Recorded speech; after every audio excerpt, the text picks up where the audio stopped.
You're listening to Soundside. I'm Libby Denkman. There is a lot of water falling from the sky right now. This atmospheric river is expected to hang around for most of the week. The National Weather Service has issued flood warnings for much of western Washington.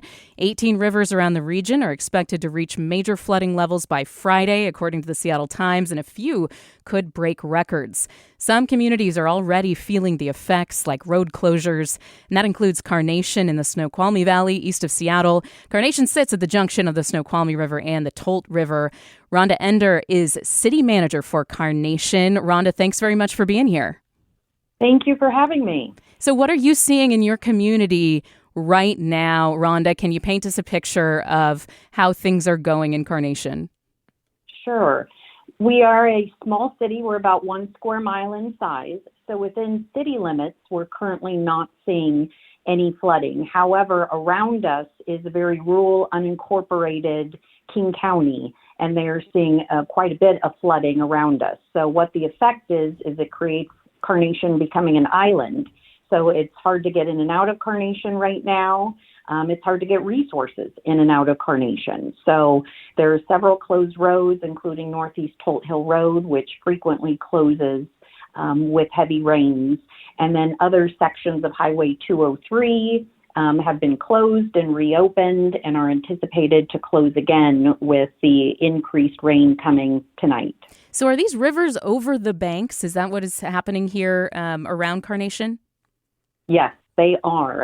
As you mentioned, we're at the confluence of the Tolt and Snoqualmie rivers here in Carnation, and so we're affected by both rivers. And they are overtopping, which is going over roads. It's flooding farmland in the area. And for you, when it comes to the kinds of things that are cut off with those roads closed, what is the effects of the city? What is the effect on businesses? On businesses, it's people both who live out of Carnation getting to work, how to get here. They're taking very creative and out-of-the-way routes. Some people are not able to get here, but it's people getting in, and then people get concerned if they've come to work here or come to patronize any of the businesses here, being able to get home. There's also always a concern about emergency providers getting in and out. We're very thankful that Eastside Fire and Rescue is here within Carnation, and so we feel thankful for that, but it's always a concern with getting emergency providers in and out. And how is the communication with the county and everything like that when it comes to the types of services and support you're going to be seeing? Really great. We have open lines of communication with King County Office of Emergency Management, King County Roads Division. We are in ongoing communication with all of our emergency partners and our community partners. So very great open lines of communication, which we're very thankful of, and everybody is being very supportive. What are your biggest concerns here, Rhonda? We expect this atmospheric river to stick around for most of the week. What are your top priorities to watch as this all unfolds? Top priorities is providing the community with resources. We have a U-fill sandbag station set up at our public works. Anybody can come and fill up their sandbags that are in this area or from anywhere. And we're leaving that open extended hours. Today it's open from 7:30 a.m. until 6 p.m. We also want to get out education to please respect all road closure signs. Sometimes it can be tempting for people to, I can make it through. Please don't do that. If you see a road closure sign, please respect the sign. Additionally, it takes some time for the county to get out all the road closure signs. So if you see water overtopping a roadway, don't take a chance. Please turn around and either don't go or find an alternate route that is dry, because conditions can change very rapidly and we want people to be extra cautious. Yeah, that's always a message for especially folks in the Pacific Northwest. They might have their SUVs and they might be feeling really confident when they come upon standing water on the roadway, but you're saying take it seriously. Don't try it. Don't test it. Absolutely. Every year we see cars that emergency providers have to come in and rescue people because they thought they could make it. But especially in the dark, there's low-lying areas that you don't expect, particularly on Northeast Tolt Hill Road. that you think you're doing fine, but then there's a depression in the road and it gets very deep and very fast moving very quickly. So we want people to take it seriously. Do not take any chances. We don't want anybody to drown. We want you to turn around. Rhonda, before we go, can you tell how this compares to past flooding events in recent memory in Carnation and the surrounding area? What I'm hearing from the community is that we have not seen these levels since 2019. And then there was a major flooding event. It was before my time, but in 2009. We're not at that level, but we're similar to what was seen back in 2019 is what I'm being told. I haven't been here that long, but that's what I'm being told. This is definitely a higher volume of water than we've seen in the last several years. Rhonda Ender, city manager for Carnation, right at the confluence of the Tolt and Snoqualmie rivers. Any final thoughts here, Rhonda, for a message for folks in your community as we are seeing the waters rise and keeping an eye on what effects might be following? Please be safe. Stay home if you can. Don't take chances. It's only a few days. Stay home. Stock up on essentials. In case of power outage, even though we're not expecting it, please have your emergency kits, your flashlights, and stay home, and please be safe. Thank you very much. Rhonda Ender with Carnation, city manager there for Carnation. Appreciate your time. Absolutely. Thank you. And I want to turn now from Carnation on the east side to Auburn in South King County. Auburn lies on the banks of the Green River, and Mayor Nancy Backus is here with me now. Mayor Backus, thanks for the time today. And if you could just share what you are seeing in your community today. Yes, well, thank you for the invitation today. So we are seeing sustained heavy rainfall, of course, from that lovely, strong atmospheric river, and both the White and Green rivers are running very high. We have two rivers that we focus on here in Auburn.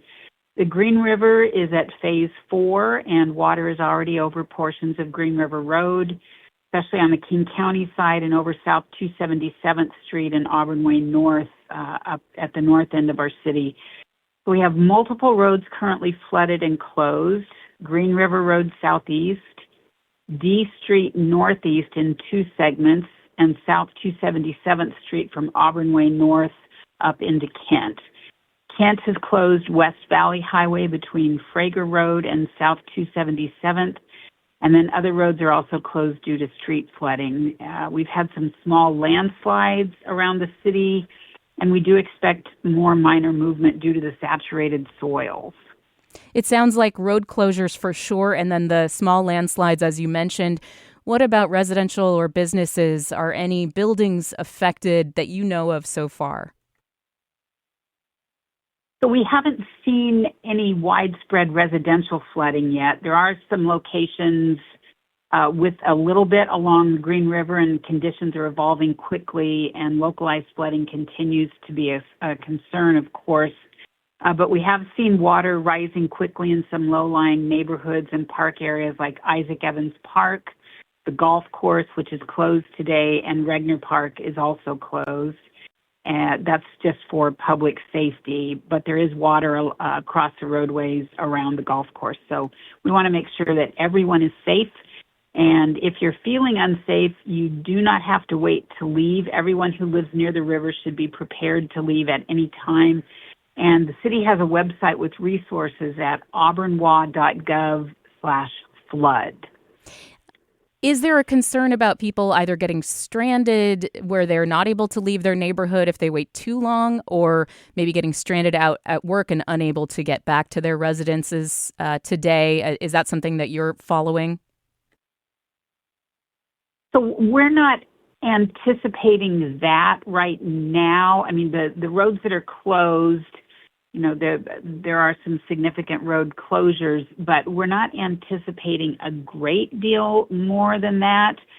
In some areas, we have nearly 1,000 feet of HESCO flood barriers being installed near the A Street Bridge and Regner Park in advance of the increasing flows that the Army Corps of Engineers are going to release.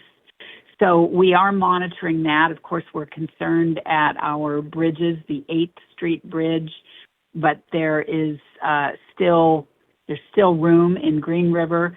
But we are getting close at the 8th Street Bridge, so we are monitoring that. And again, those HESCO barriers are going up in some of the lowland areas to try and keep the flooding from occurring. The governor is going to be speaking in a little over an hour, talking to reporters and local leaders about flood response assistance from the state. How has communication been like with the state or with the county when it comes to preparing for what's going on right now with the flooding?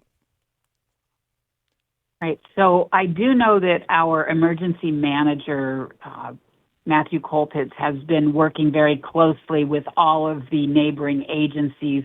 I haven't heard him specifically say the state, but I would assume that the state is in good communication. I know the county is, and our neighboring jurisdictions as well. So when a situation like this arises, the emergency management team, they jump into work, and they are in constant communication. I know I was still having conversations last night with our public works director and with our emergency manager at around 11 o'clock last night, just to make sure that we knew what was going on. So I know that in situations like this, the emergency management teams are really in gear and are doing a top-notch job. I'm talking with Auburn Mayor Nancy Backus and getting the latest on what's going on in her neck of the woods when it comes to the rising waters, the atmospheric river that is bringing flood warnings across our region. Mayor, you have been in office since 2014, and then before that you were on council, so you've got roots there in Auburn, and I'm curious how it compares. Yes. Today's emergency compares to your prior experience with flooding in the region. Is this worse? Is it on par with what you've seen before? So I would say this is a significant event. I don't recall many times I heard your prior interviews saying 2019, and I was trying to think back to 2019. I don't recall that we had significant flooding at that time. But I will hearken back to around 2012 when we had the concerns over the Howard Hansen Dam. And fortunately, we never had the flooding from the concerns over the status of the dam. But it is something for us to all be concerned with. And we're urging residents in our flood-prone neighborhoods, especially those along Green River Road, to be in that ready, set, go mode. Ready, prepare now, pack a go bag, move your vehicles, check drains, monitor conditions, be ready to act, keep vehicles fueled, face them outward for quick departure, stay alert for rising water, and then go. Leave immediately if conditions become unsafe or if officials issue an evacuation notice. Auburn Mayor Nancy Backus, thank you so much for joining us as you are helping to keep your community safe. Any final thoughts here before we jump off, Mayor? So just to say that our commitment is to keep information flowing, respond quickly to any questions that we have, and keep everyone informed as conditions change. But our number one priority is safety. We're asking people to avoid those flooded areas. Just as you heard in your previous interview, follow all closure signs, and just keep this in mind. Turn around, don't drown. Just a few inches of moving water can keep a vehicle off the road or stall in your vehicle, and we just want everyone to be safe during these times. Yeah, and you don't want to be the one that requires rescue. It's not worth it. Turn around. Auburn Mayor, thank you. No, it's not. Definitely. It's something, that happens perennially when we see these flooding issues. It's a message that's tough to take in, especially if you're trying to get somewhere. Auburn Mayor Nancy Backus, and by the way, our neighbors near the Snohomish and Skagit rivers up north, they are also bracing for potentially record flooding. We're going to keep following this at KUOW as the rain continues to fall. If you have something happening in your own backyard, give us a tip, soundside at KUOW.org, or you can leave a voicemail at 206 206-221-3213. Again, Soundside at KUOW.org or voicemail 206-221-3213. Thanks for listening to Soundside. Don't forget you can listen live on KUOW 94.9 Seattle at noon and 8 p.m. Monday through Thursday, or anytime right here online at KUOW.org, or of course on your favorite podcast app.